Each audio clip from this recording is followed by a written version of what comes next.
semaine, dans l'hebdomadaire La Vie, nous consacrons notre une à la sécheresse qui touche de nombreux départements français comme d'autres pays dans le monde. Cette sécheresse n'est pas due au manque d'eau, mais bien au réchauffement climatique qui perturbe les précipitations. À l'avenir, c'est inéluctable, il nous faudra consommer l'eau autrement afin que les pays les mieux dotés ne pénalisent pas ceux qui manquent de cette ressource si précieuse. Dans ce dossier, au-delà de l'état des lieux, nous vous présentons également les solutions proposées par les experts. Autre sujet à ne pas manquer cette semaine dans La Vie, le jubilé d'Élisabeth II, la souveraine britannique fête ses 70 ans de règne, ce qui fait d'elle la souveraine ayant régné le plus longtemps outre-Manche. Tout cela est à retrouver en kiosque cette semaine ainsi que sur notre site internet et notre application mobile. Bonne semaine à tous.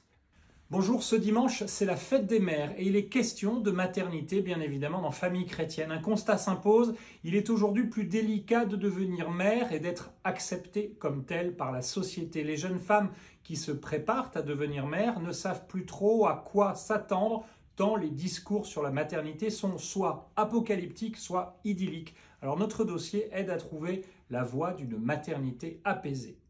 Le pape François est-il assez dur avec Vladimir Poutine? Nous décryptons dans nos pages d'actualité l'attitude mesurée de la diplomatie pontificale depuis le début de l'invasion de l'Ukraine.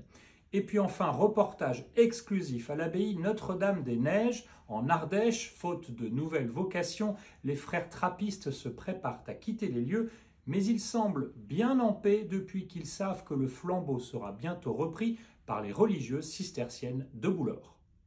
Bonjour, à la une de France catholique cette semaine, le pèlerinage de Chartres, pèlerinage qui va avoir lieu au moment de la Pentecôte, 10 000 pèlerins, âge moyen 21 ans, une belle vitrine de la jeunesse de l'Église. Alors nous vous proposons de découvrir le témoignage des étudiants qui sont retournés, qui sont nourris lors de cette longue marche.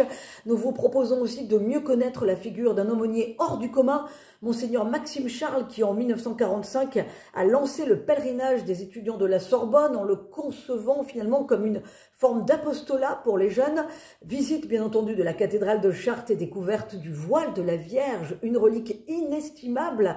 La dévotion mariale est bien entendu très forte à Chartres. Alors nous vous donnons à manger la belle réflexion du philosophe Frédéric Guillot sur le culte marial. Est-ce que c'est de l'idolâtrie? Comment faire la distinction entre le culte rendu à Dieu et les honneurs rendus à la Vierge. Et puis pour compléter ce beau numéro, eh bien pour rentrer un peu plus dans l'esprit de Chartres, les plus beaux vers que le poète Charles Péguy a consacrés à ce haut lieu de la chrétienté. Très bonne semaine et bonne lecture. Bonjour, cette semaine à la une du Pèlerin, un visage, celui d'Aya Sissoko. Cette ancienne championne de boxe a raccroché les gants pour prendre la plume. Née en France, de parents originaires du Mali, elle a accumulé les titres pour sa pratique de la boxe, elle a été triple championne du monde amateur, mais aussi pour ses livres qui racontent l'histoire de sa famille.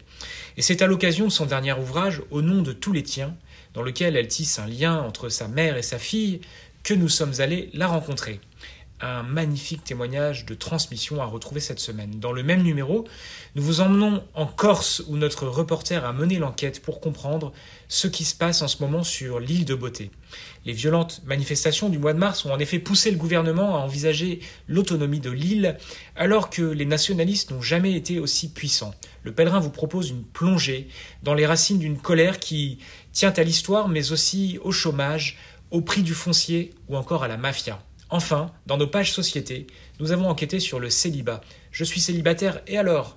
Les célibataires sont nombreux aujourd'hui à ressentir une forte pression sociale. Face à la norme solidement ancrée qui voudrait que le bonheur se construise forcément en couple, des célibataires nous racontent combien leur situation est source de joie et de créativité. Bonne lecture!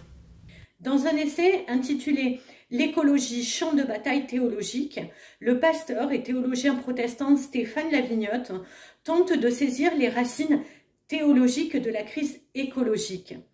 Pour lui, il ne s'agit pas seulement de repenser nos structures, de repenser nos modes de vie, il faut également renouveler en profondeur nos imaginaires.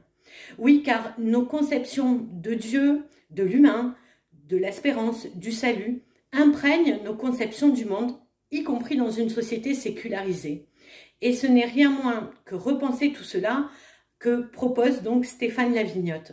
Tout dans notre environnement comme les sécheresses qui touchent certaines régions de France, pour ne prendre qu'un exemple proche de nous, tout dans notre environnement nous rappelle que c'est urgent. Je vous invite à lire l'interview donc de ce théologien dans Réforme et de nous retrouver également sur réforme.net.